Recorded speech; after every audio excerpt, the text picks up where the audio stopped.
Hello, everybody. Welcome to CripChat, your weekly podcast for everything disability. Today I have with me Johnson Shah, EBD, and myself, Uh, David. Today we'll be talking about disability and stereotypes, and you'll be chatting with us three today. Please like and share, and if you got any comments, please put it in the comment box. Thank you very much for that, David. Welcome everyone to CripChat, your weekly podcast for everything disability. How's everyone doing today? Man, how are you, John?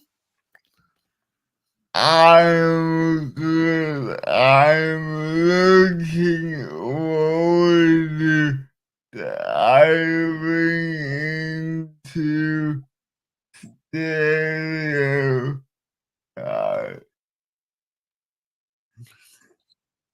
We're gonna be diving into, stereotype and what that's all about and how it affects people with disability. How are you, David? I'm all good, but get a bit annoyed when people have been very stereotype about people that have disability, because they got to realize not everyone's the same. Exactly. Yeah. Everybody has a different disability, even though they have they probably don't have a disability, but they might have a disability another way.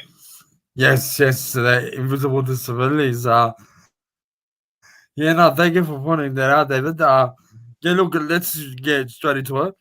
So, John, David, what are some common types of disability stereotypes that you face? Well, Yep. all blind people can't see, but some people that can be blind, but they can still be. Oh, And yeah. No, because I heard that people with low vision yeah, are considered legally blind. and also all deaf people cannot hear, but some deaf people can hear, but they're very low hearing. Oh, yeah. And also there's people who can't talk, can't understand other people. Yes, spot on that. So people who can't talk, people assume that they don't understand or they lack the ability to understand people just because they're non-verbal. Yes. Yeah, but also, if everyone that sits on a wheelchair does not mean that they're paralyzed or or can't have no movement or can't unable to move their legs. Exactly. No, you're spot on with that, David. You are spot on with that. I myself used to tell people I'm paralyzed because people always used to tell me that you're a person that's paralyzed because I was on the wheelchair and I had to go up, you know, most or my life thinking that I was. So yeah, look, it's often it's the lack of understanding, but also the assumptions that people make. And sometimes I think we people with the disability, we kind of take on board these assumptions. Yeah, sorry, David, go ahead. I think it's lack of education. It most definitely is. It most definitely is. So look, John, David, tell us a story of when people have used these stereotypes towards you. Stereotypes towards me. Well, I'm pretty sure everyone has a lot of stories to tell. Well, for the people in the audience as well, if you got any stories you would like to share with us, please feel free to do it in the comments. Yeah, Oh, stereotypes. I can't remember any. But a lot of people like to push in front of me because I can't say it. Oh wow, you got a lot of those, huh? Yeah. Just in like the supermarket. But I a lot of people think, how does that make you? Hold on, sorry, Johnson. Sorry, David, go ahead. yeah, a lot of people think, I can't do things. They want to do it for me. Like, Christian, Yeah. you walk me to the car, all right, but I can still put my seatbelt on. Yes. Yeah. No, I see a point. Thank you, John.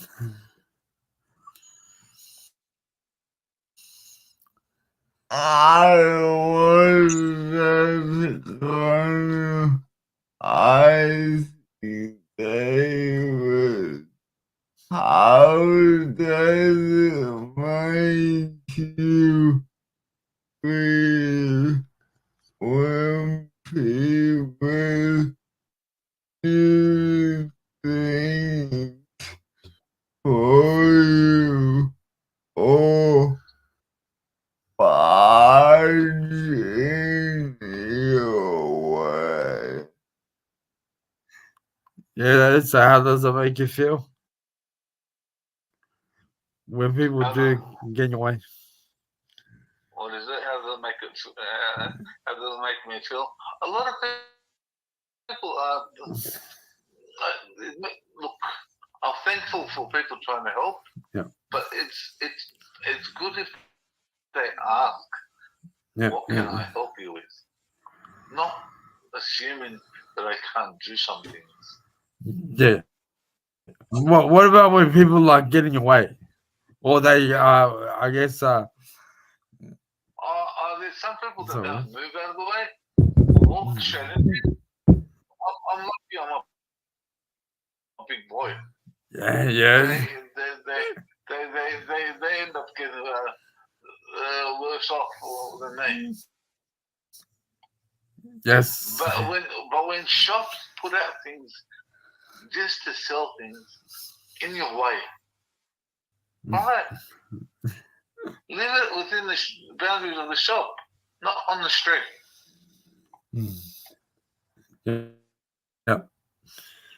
No, fair enough. People need to understand the use of the cane. When you have a cane, the cane's there for a reason. It's there for a reason. But the cane can't detect up top. So it's up to the person. Yeah. So sometimes there's things down the bottom. There's nothing down the bottom, but there are things up the top. So you walk into it. I can't detect it from up the top. Yeah. Until you so go. Don't stick it out from the top. Stick it down. If there's nothing down the bottom, then don't put something up the top.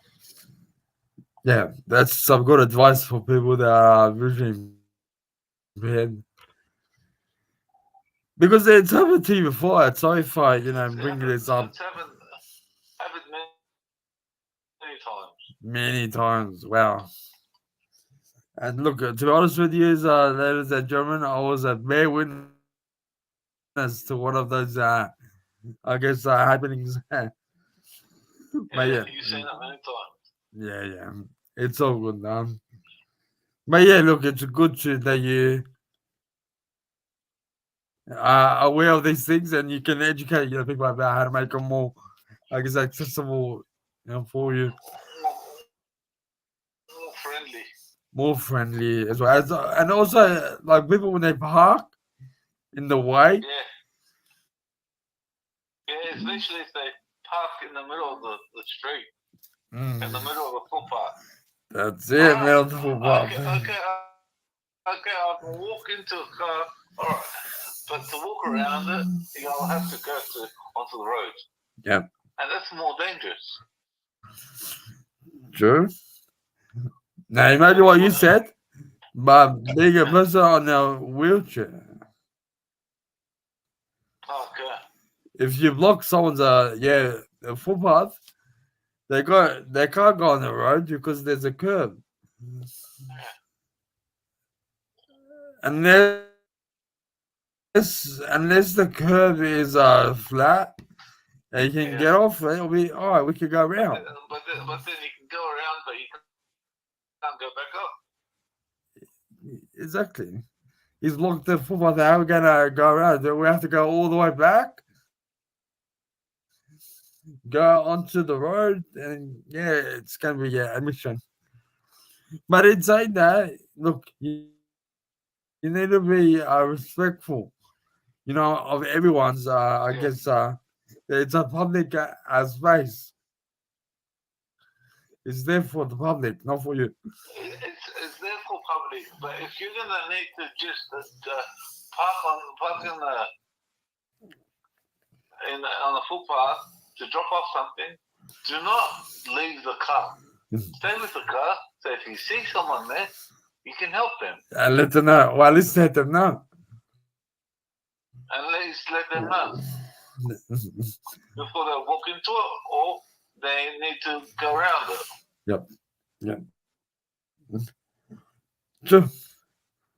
I guess for me, always be considerate of others that are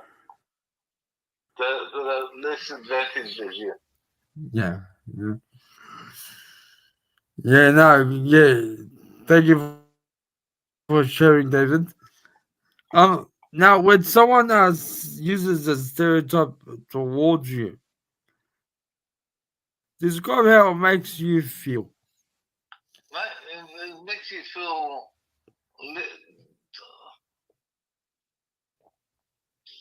like tested. As in, what are you trying to do? Check if I can't see or not? If I'm thinking that. Oh yeah. Yeah, no, I get that. Awful. It's where people wave their hand in front of your face. Yeah. What kids, God bless them. Look, can you see today? Hold on. Yep. Kids. They ask you if you can see today. Because you couldn't say yesterday. You're alright. Curious little ones. Sorry, John, go ahead. And also, it doesn't make you feel like an individual. It makes you feel like people are assuming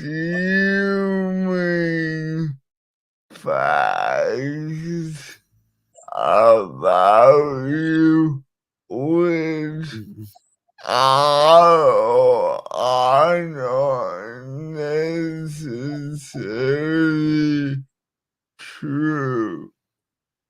Yes.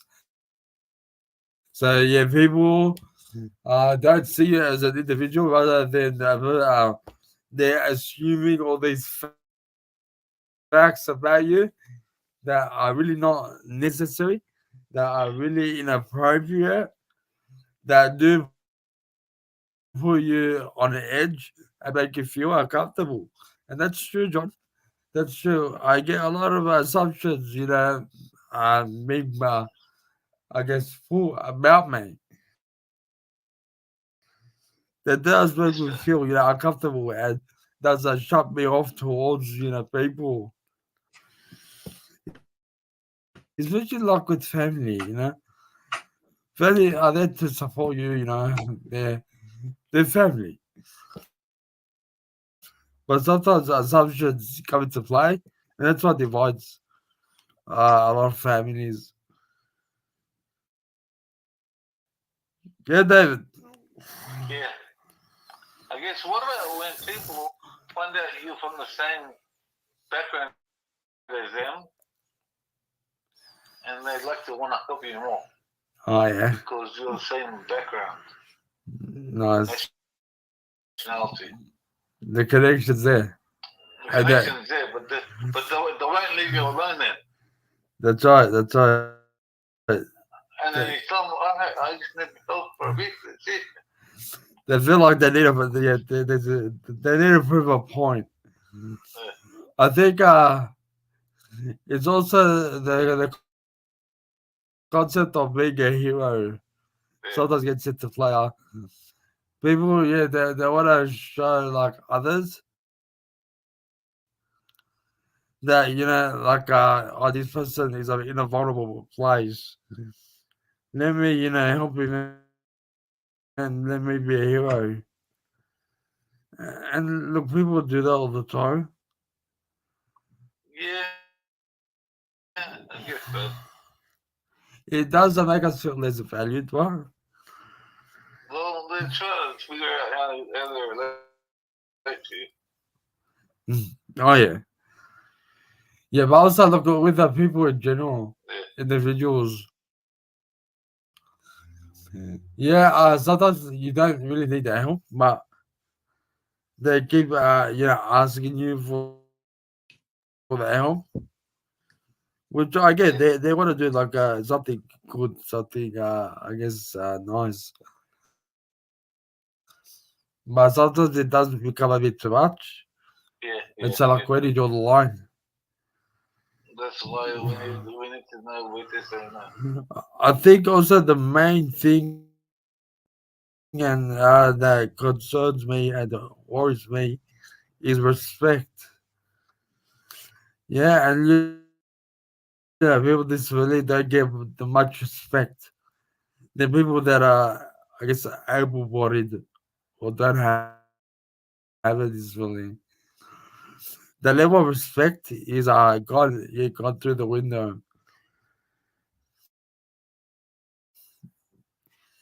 Like you can have like a 30-year-old adult Yeah, in a room and a 20-year-old adult in the room, and the 20-year-old would get much more respect than 30-year-old, and the 30-year-old will be outspoken down to, patronized, and the 20-year-old will be treated with that respect, treated like an adult would. And that's a big concern, especially with many families in the Cal communities, the cultural and linguistically diverse communities. So this is where education all comes into play. yeah, And this really awareness as well needs to also be put yeah. out there. Okay, so we'll move on to the next question. How are organizations affected by stereotyping? What are your thoughts, David? I don't know. We'll come What back was the to you. question? How are the organizations affected by stereotyping? Let's hear from John first. John? Well, when people see a person with a disability, they assume that they may have a certain degree of capability, which may be higher or lower than their actual ability. And that would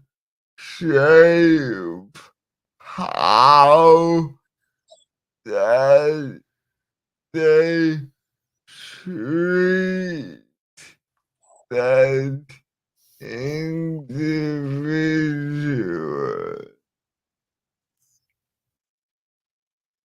Mm. Yes, yes, yes. It's all about capabilities, and people are assuming that we only have limited capabilities. We look, we can get support with any tasks that we need help with. That's why we have support workers. That's why the NDIs is there, to support us. But things like that is why organizations are nervous about hiring people with disability because they don't want to take on that responsibility. They also, like we go back to what we said, assumptions. There's assumptions that come into play, like they can't do this, they can't do that. They don't have the knowledge to do this, or they have no disability. They have no brain. Things like that come into play, and it makes it hard. It makes it difficult. Once people ask people this really put our foot in the door, which will take a lot of work, a lot of effort. People see, the benefits that we can bring to organizations. But if people are gonna be always assuming and stereotyping, it's not good. It's not good for organizations as well as for society in general. Yeah, it's not good for organizations because they put people in categories, Yep, and putting people in categories, people aren't gonna like it because that's stereotyping. exactly. Spot on. Spot on. So yeah, organizations they do more to ensure that people with disability get fair, get a fair say, and are fairly treated like everyone else.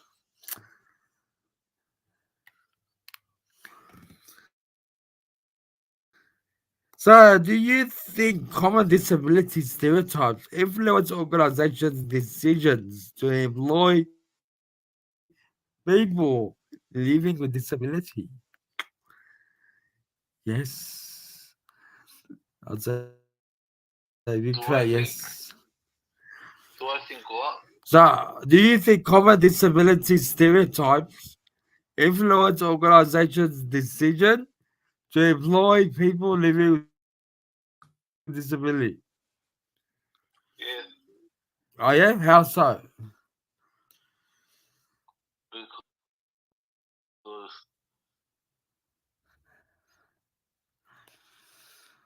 So say got an organization that's run by a certain ethnic group, yeah, yeah, and that certain ethnic group assume people with disability can't do anything or are limited to doing what they can, or they need to be protected by their loved one. And having that mindset would make it hard for that person to be able to connect with the ethnic groups, yet alone work for an organization that is run by that certain ethnic group. And also, it'll make it very difficult for them to be able to look, apart from being out there in the community, also find a job.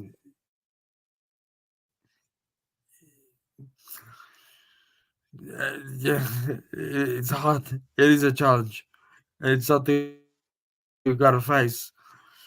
But in saying that, John, yeah, I think this really stereotypes do influence organizations' decision to employ people with disability. because of the, like we mentioned in our podcast, the assumptions that are being made, the prejudice, the stereotypes, they all come into play. Do you have anything you want to add?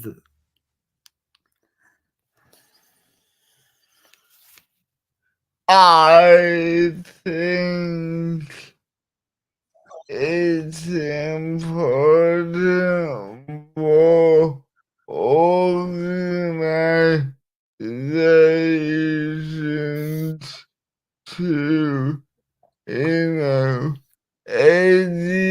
educate themselves to judge the individual, not what they assume. That's education is key, and we've mentioned that many times as well. Education is the way to go, and it will always be, the way to go. So, So, David, what role does the media play in shaping stereotypes towards the disability community?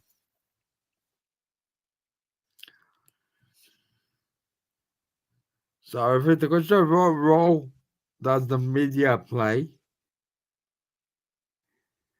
in shaping stereotypes towards the disability community?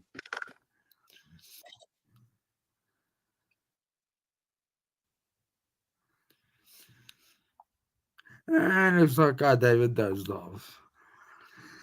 So, look, media plays a crucial role.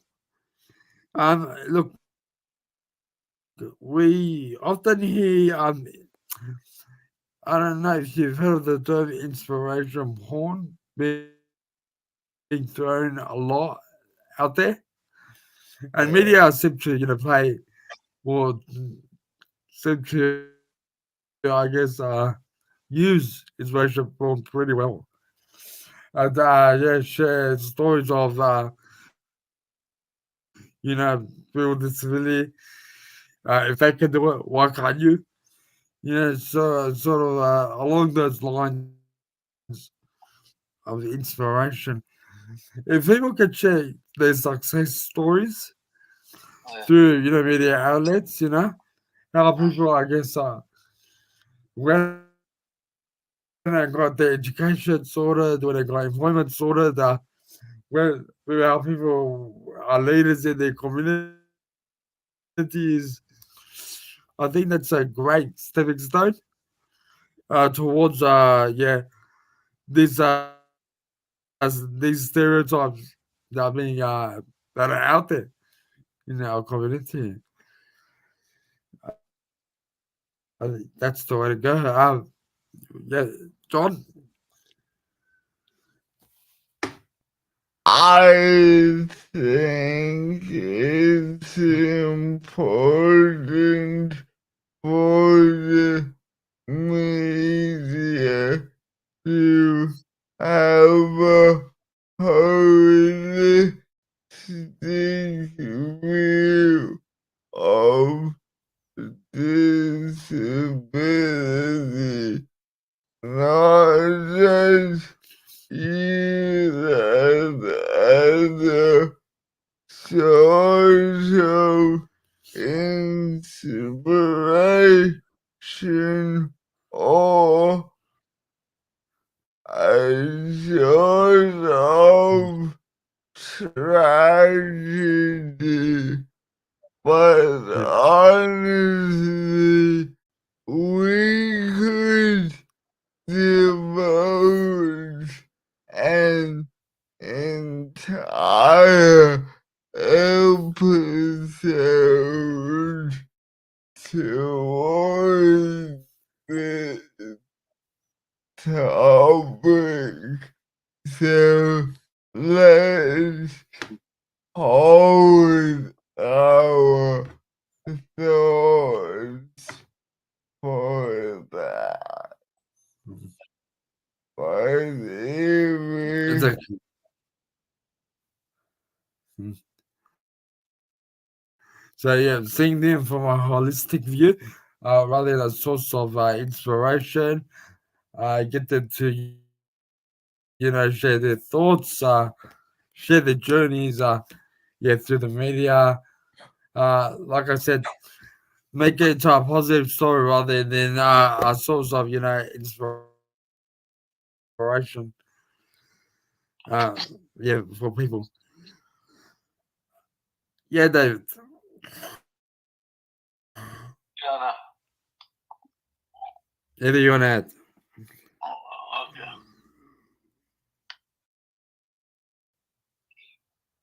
Okay. Okay, look. Next question. Next questions. Next one. All right. In the context of the current debate around the NDIS reform bill, how do attitudes shape the decisions on what NDIS funding should be allowed to be spent on? So, look. Uh, Yep, go ahead, David. yeah, I'm here.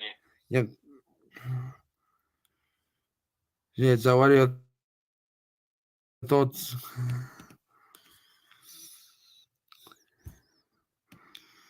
Oh,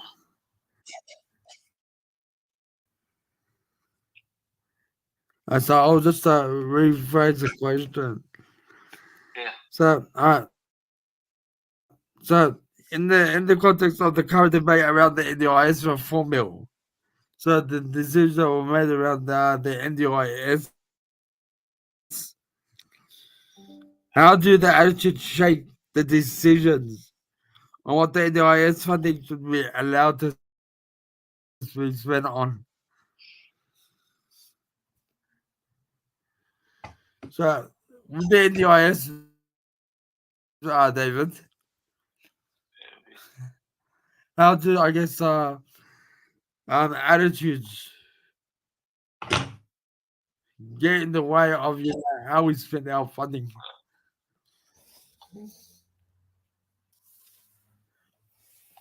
I'll give you some time to think about it. John, John, What yeah, I think is generally the community has a narrow view about the NDIS. They think it's just meant to fund support kids, and that's it. But really, if we want equality, we need, I guess, the flexibility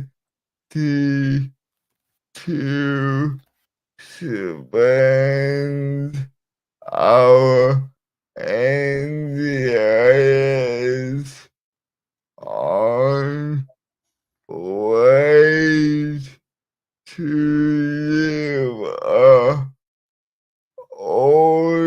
ordinary or normal life.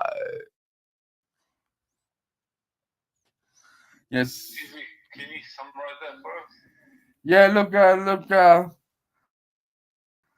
It's just like that. People sometimes get in the way of how we as people really control our funding and how we spend our NDIS funding. We need to be able to make decisions for ourselves on how we use the NDIS to help us get the support that we need to live a very useful and fruitful Well, I life. guess true. That's correct. Sometimes, when especially when we live within our communities, especially also being from an Yeah. ethnic background, we have people that make decisions for us most of the Yeah. time, I know. and some people. I think we disabled become like our own decisions. That's right, and the way that we Making them control like our NDIS as well, David. yeah. So now, thank you, John. David, do you want to add anything? Well, not because someone's got a disability, they don't know what they want. Let the person be able to decide what they need. Give them options. Yeah. Don't you, even though there's an option you don't want them to take, give it to them anyway. Oh yeah. Yeah. Don't No. limit us. Don't limit them. Yeah. Yeah. Thank you for that, David. You're welcome. It's a good point. So I'm sorry for the screen. Let's go. Our next question. Okay. Okay, we're moving on to final segment. Ways to avoid using stereotypes. So Yep. it'll be how do we inform community attitudes to avoid the use of stereotypes?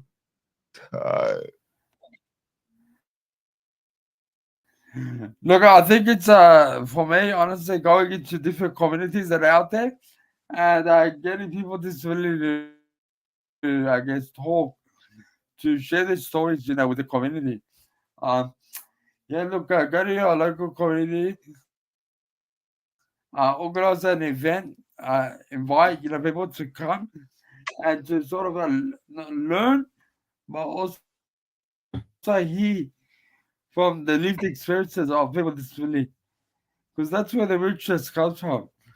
People that have been there, that have lived their journey, people have been in that position and are able to share the experiences with the community so that they can understand and also ask questions and share with us on how to make it more accessible and inclusive for everyone. David, and then I'll read the question to you. How do we inform community attitudes to avoid the use of stereotypes? Yeah, so well, put it this way: when I walk into people, I apologize. Yep. I Yep. apologize. I say I'm sorry. Yep. Like as in like sorry, sorry, because like that I walked into them because I can't see. Yeah. Yeah. So On. why is he apologizing to me? Yes. Yes. Apologizing to him. Saying, wait, Yeah. So educating people by Wahima. by humor. That's good. But did people get it? Yeah, they would get it. I hope so. You do hope so. Some people like because there's humor in it, and they they feel like they're doing something wrong, isn't it? Yeah. It's like seriously, this guy is apologizing to me. I feel bad because he's apologizing, but I'm the one that's doing That wrong should thing. be, yeah. There's also, look, humor, but also sarcasm. Look, the thing with sarcasm is it doesn't work most of the time. You gotta be careful how you use it.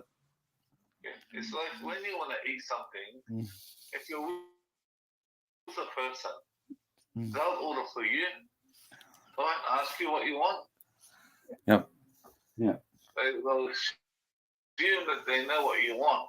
Yeah. So Yeah, when especially it if comes to like restaurants. so I want what I want, not what you want. That's right. Yeah. That's right. That's right. Yeah. They don't. Yeah. Look. Look. People often talk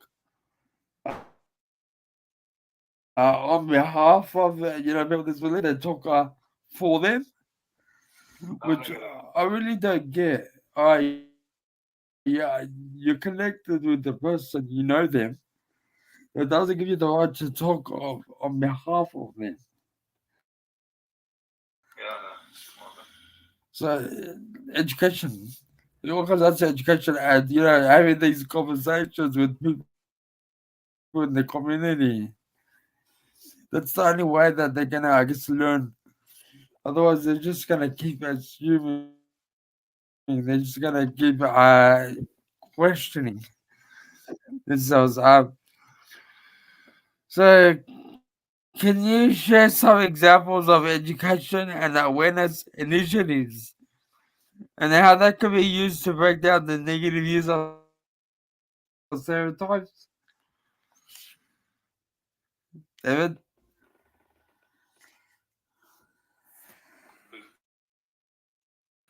So, education. How can education break down negative use of stereotypes? I reckon education can be good because it'll allow people to understand where others are coming from without without them trying to use stereotypes. Because if they are stereotyping because they are uneducated of that person's disability. Yep. So, but if they knew the person's disability, they'll know what questions to ask, what to look out for, and what things they can help with. Yep. Yep. So, Also give them that greater sense of awareness. Being aware in a way, so of. it gives you awareness that, and knows it allows you to know what to do when you meet someone with that disability. Yeah. No, that's exactly right. I mean, I'm pretty sure that they're other humans. Yeah. It's not rocket science. I'm telling you I right reckon, I now. reckon, I reckon it should be put in school subject disability. Yeah, it should be in the curriculum. Totally. Yeah, Jonathan totally agrees. Good stuff. Alright, next question. Okay.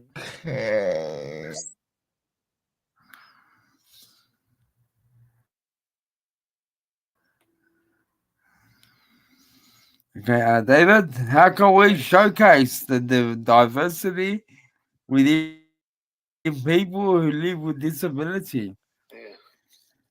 How can we showcase? Look, I think the International Day of People with Disabilities around the corner.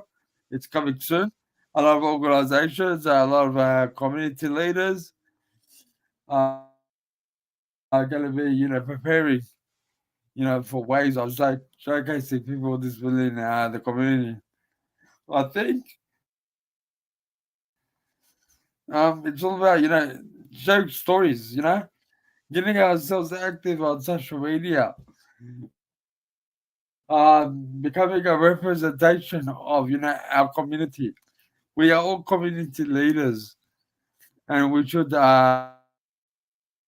in control. Not actually have organizations, determine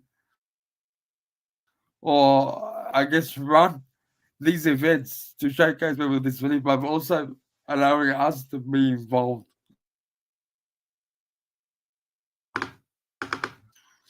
And how can we work with organizations, be a part of the working group, you know,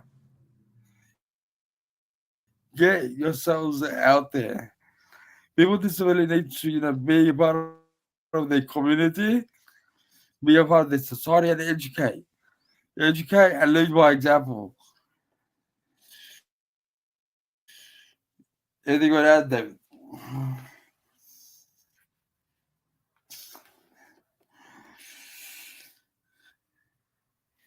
He's dozed off. It's a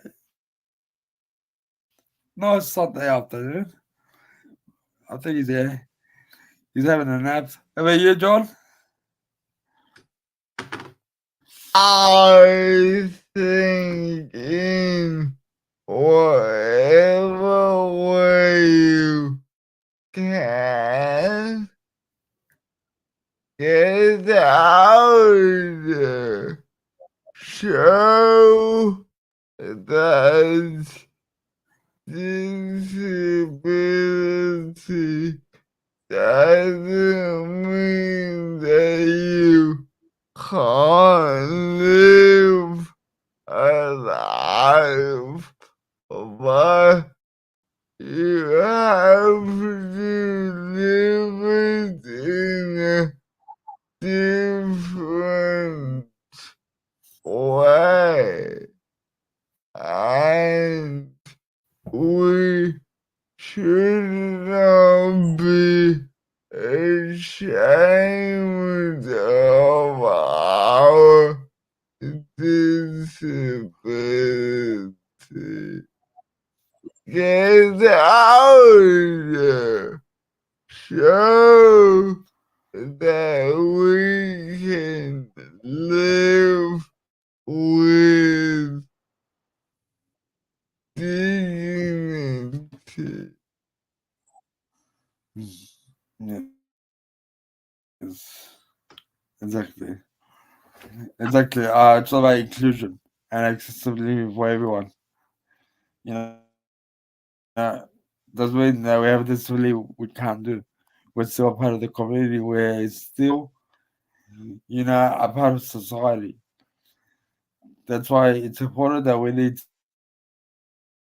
to get ourselves out there. Thank you, John. Next question. Final thought. There you go, David.